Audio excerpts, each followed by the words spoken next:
Farhad Abbas kembali berulah. Setelah beberapa waktu tak ikut campur urusan Dodi Sudrajat dan Faisal lagi, kini ia bereaksi lagi.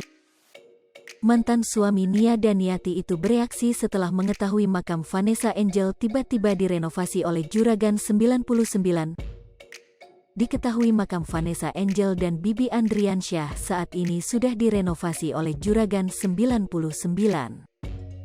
Makam yang baru saja direnovasi tersebut nampak cantik dan rapi dibentuk bertingkat. Tak hanya itu, makam Vanessa Angel dan Bibi Andriansyah juga dipasangi marmer hitam dan nisannya berbentuk buku. Makam yang direnovasi tanpa sepengetahuan keluarga Dodi Sudrajat itu pun akhirnya membuat Farhad Abbas selaku pengacara naik pitam. Ia pun menuliskan jika perbuatan yang dilakukan Juragan 99 hanya untuk masuk televisi. Tak hanya itu, ia juga mengancam akan melaporkan Juragan 99 ke polisi. Juragan si Juragan, gak asal bangun kuburan orang aja demi masuk TV dan penjara, pilih mana, tulis Farhad Abbas pada unggahan Instastory akun Instagram pribadinya. Kemudian mantan suami Nia Daniati itu pun menegaskan Juragan 99 untuk membongkar makam Vanessa Angel.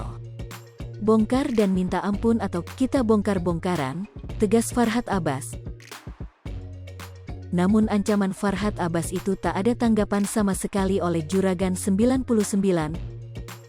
Bahkan makam Vanessa Angel hingga saat ini tak dibongkar.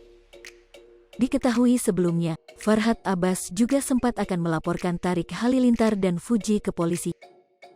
Farhad Abbas melaporkan mereka berdua lantaran terlalu bucin dan selalu menunjukkan kemesraan di depan kamera.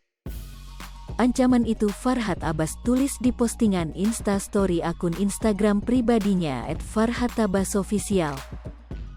Pada postingan Instastory itu, Farhad Abbas memberi peringatan pada Tarik Halilintar untuk tidak berpelukan dengan Fuji.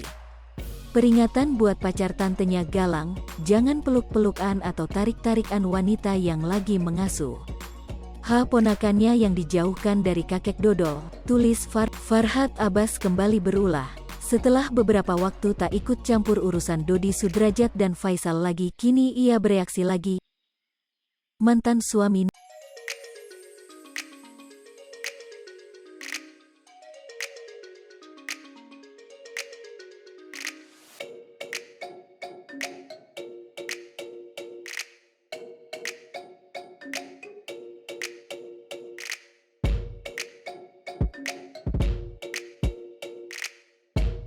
Hai pemirsa Sri Popo TV, jangan lupa komen, like, dan subscribe, serta tonton terus berita